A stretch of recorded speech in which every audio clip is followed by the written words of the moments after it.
Hola a todos, soy Mónica Hacha, dietista, nutricionista y tecnóloga de los alimentos.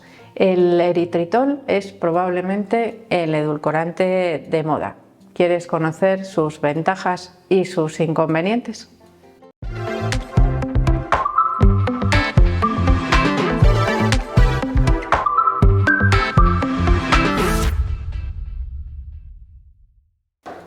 El mundo de los edulcorantes parece que se mueve un poco por diferentes temporadas o periodos. Hace algunos años el edulcorante más habitual fue la sacarina, un edulcorante artificial que se recomendaba muy frecuentemente a las personas con exceso de peso, a las personas con diabetes, y que posteriormente, se ha visto que igual no era tan conveniente, sobre todo su consumo de manera habitual.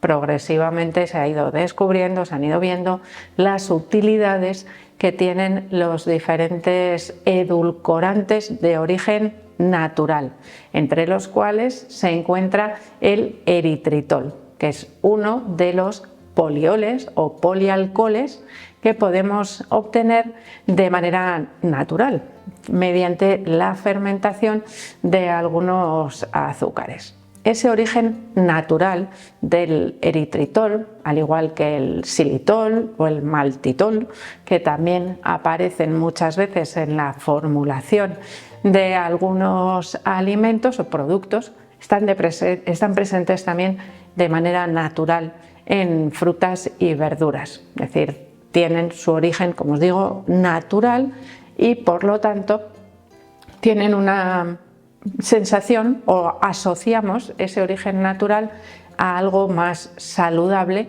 que otros edulcorantes que son de origen artificial, como os he dicho antes, el caso de la sacarina. En el caso de todos los polioles tenemos ciertas características comunes, pero por ejemplo encontrar xilitol en formato polvo para añadir a mi café por las mañanas es un poco más difícil. Lo hay, así como los otros, pero en tiendas especializadas. El eritritol, lo que ocurre es que actualmente lo podemos encontrar en cualquier supermercado. Es de muy fácil acceso en diferentes formatos, tanto en formato polvo, en formato pastilla, en formato líquido, lo cual nos permite utilizarlo en recetas diferentes o para endulzar en casa diferentes tipos de alimentos, ¿no? En función de lo que nosotros necesitemos. Claro, este aspecto natural, la fácil utilización, el fácil manejo de este eritritol también ha favorecido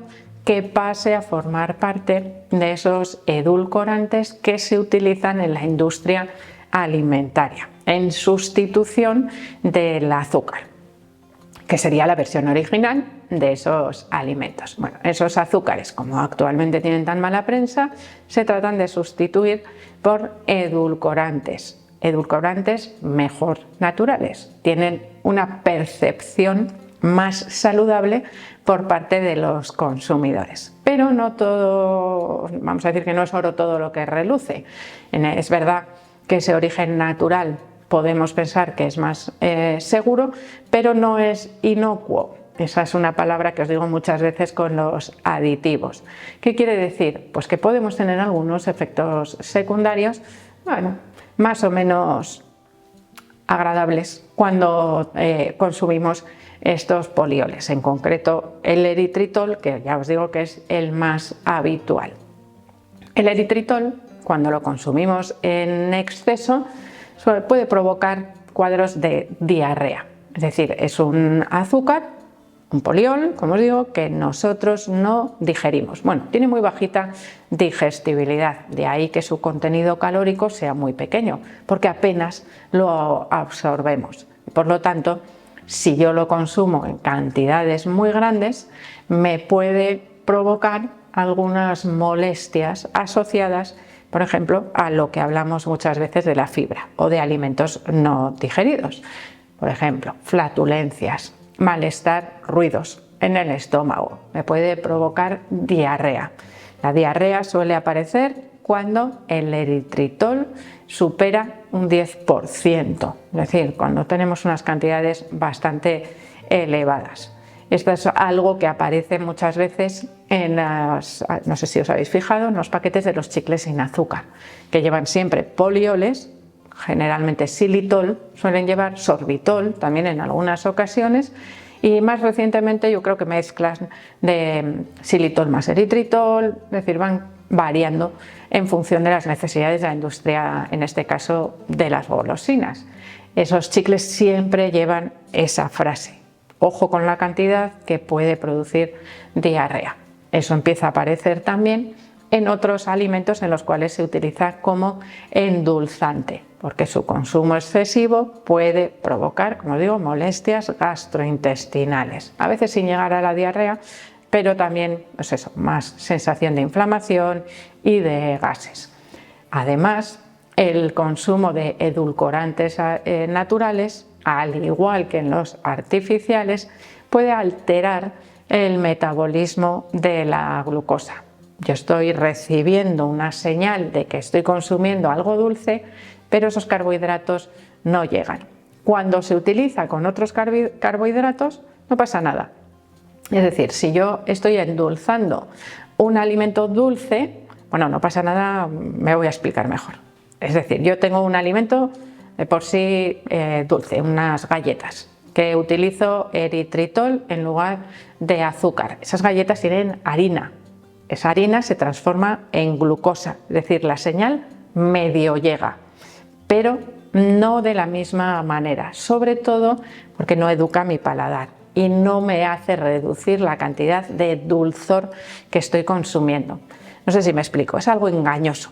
Muchas veces para nosotros mismos nos autoengañamos. Decimos, hemos reducido la cantidad de dulce. Sí, pero no. Hemos reducido el azúcar, pero no el consumo de alimentos dulces. Y eso es algo que deberíamos reducir. No todo el problema está en el azúcar de esos dulces, de esa repostería, sino que las harinas refinadas y también las grasas que se utilizan en su elaboración pueden resultar problemáticas para nuestra salud a largo plazo. Así que no solo es una cuestión de azúcares y de sustituir esos azúcares. Evidentemente también tenemos algunos beneficios del uso del eritritol. De hecho, probablemente el convertirse en un endulzante de moda ha venido promovido sobre todo por las dietas bajas en carbohidratos. Las dietas bajas en carbohidratos enseguida encontraron sustituto para las harinas bajas en carbohidratos para la elaboración, por ejemplo, de algunas recetas dulces, diferentes a las recetas tradicionales, pero para poder mantener pues cierto gustillo, ¿no?, en ese consumo de algunos alimentos dulces, siempre en este caso elaborados en casa por esa modificación que se hace de los ingredientes. Por ejemplo, harinas de frutos secos, harina de almendras o la harina de coco son muy frecuentes en este tipo de patrones alimentarios. Pero, ¿qué ocurre con el azúcar? Pues que la sustitución por edulcorantes artificiales no servía porque necesitan cocción, muchas veces estas recetas, y esos edulcorantes artificiales no dan buen resultado. De hecho, pueden resultar perjudiciales cuando se someten a altas temperaturas. Y aquí es donde llegó el eritritol, el cual, al ser de origen natural, no modifica su estructura a la hora de cocinarlo, y en ese caso, o al menos según se sabe hasta ahora, porque a veces ya sabéis que se van descubriendo novedades a medida que avanza el tiempo. Bueno, y en este caso entró a formar parte de los ingredientes dulces básicos, dulces por su sabor, no por su aporte de carbohidratos, dentro de los patrones alimentarios cetogénicos, por ejemplo, o bajos o muy bajos en carbohidratos. También para aquellas personas, por ejemplo, que tienen que controlar la cantidad de carbohidratos, como personas diabéticas, que en este caso pueden disfrutar siempre y cuando no sigamos manteniendo el consumo de glucosa o de alimentos que se transformen en glucosa, como las harinas, podríamos utilizar también el eritritol como endulzante para reducir la cantidad total de carbohidratos de la dieta. Por lo tanto, ahí evidentemente tenemos ciertas ventajas. No aumenta energía, con lo cual también lo utilizan personas que quieren reducir el peso, reduciendo el total de la energía sin prescindir de esos alimentos dulces. Y aquí podríamos decir que el eritritol nos ayuda, por supuesto, a controlar los niveles de glucosa en sangre, ya que reducimos el aporte de esos endulzantes naturales ricos en carbohidratos. Bueno, pues hasta ahí fenomenal. Pero ni el problema del efecto laxante, ni el de educación nutricional o del paladar, podríamos decir que para mí son los más importantes. Realmente tendríamos que preocuparnos del posible efecto que se produzca con el consumo habitual de eritritol respecto a la microbiota intestinal. Esto es algo que en el caso de los edulcorantes artificiales parece que ya está más o menos demostrado que afectan a la microbiota y no positivamente precisamente, pero en el caso de los edulcorantes naturales, de los polioles, no está tan claro su efecto, así que ahí tendríamos que esperar un poquito más investigaciones para saber realmente cómo afecta la microbiota intestinal, porque tener una microbiota intestinal saludable, en equilibrio, es garantía, o al menos una importante garantía, aunque no sea al 100%, de disfrutar de un buen estado de salud. Y lo contrario, es decir, estropear de alguna manera nuestra microbiota por lo que comemos, podría estar relacionado con diversos problemas de salud y por lo tanto creo que no merece la pena, o habría que poner en la balanza el riesgo y el beneficio que supondría su consumo. Así que evidentemente no siempre todo es tan bueno como nos lo venden y tenemos que valorar lo que realmente nosotros necesitamos, y en este caso con el eritritol ocurriría lo mismo. Que por cierto, el eritritol se utiliza también, se denomina así, como agente de carga para los glucósidos de esteviol.